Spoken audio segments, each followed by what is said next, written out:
What's up? Welcome back to Nowstalgia. Dave here with a review of Kinds of Kindness, the new anthology film from Yorgos Lanthimos. Yes, Yorgos is in fact back only 6 months since Poor Things, of course, released. Big hit worldwide, Oscar contender, Emma Stone winning Best Actress. You know the story, it was a big movie. And Yorgos really wasting no time getting back in the saddle again with Emma Stone, now their third film in a row. Kinds of Kindness also features Jesse Plemons in his first Yorgos role. Stone and Plemons are really the two leads across this film, which has three distinct parts, three distinct anthology films, where the cast remains the same, but of course they're playing different characters across each film, and the roles wax and wane in terms of size and relevance to the story.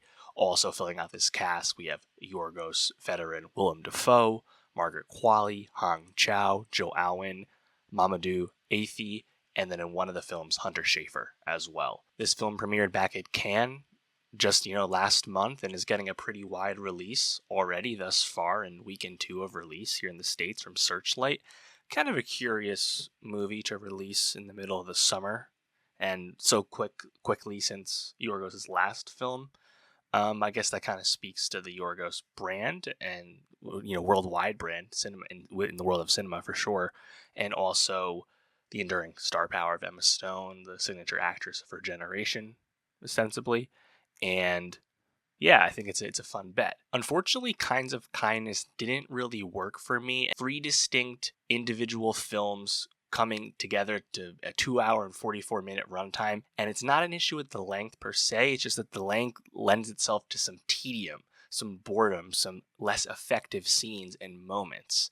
I think Kinds of Kindness would have been more enjoyable and less alienating if it maybe focused on one or two of the threads throughout. So there's certainly a lot here. It's absolutely worth watching if you're a Yorgos fan or if you're just into absurdist and strange film. It's great to see Plemons fit right into the Yorgos world for the first time, and Emma Stone, unsurprisingly, is great like she always is. I think it's just kind of hard to connect to something that is so intentionally obtuse, and when you're immediately flipping the script and going into a brand new story with brand new characters, but still kind of doing something similar thematically, I don't know, it's a bit of a tough sit at times.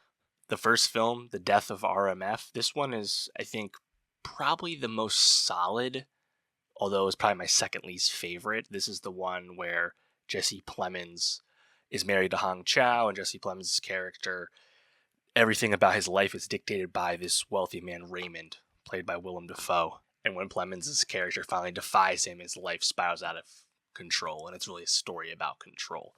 I think it was pretty solid. Plemons was really committed to it. Kinds of Kindness really, each time, each of the films, the lead character spirals as things go awry. So, like, looking back, it's kind of spinning the wheel, but it's the first time you get it, so maybe it's the best. I'm not sure. I thought it was okay. The second film, RMF is Flying, probably my favorite. This is the one where Jesse Plemons is married to Emma Stone, and Emma Stone's character was lost at sea during a marine research incident, but she comes back.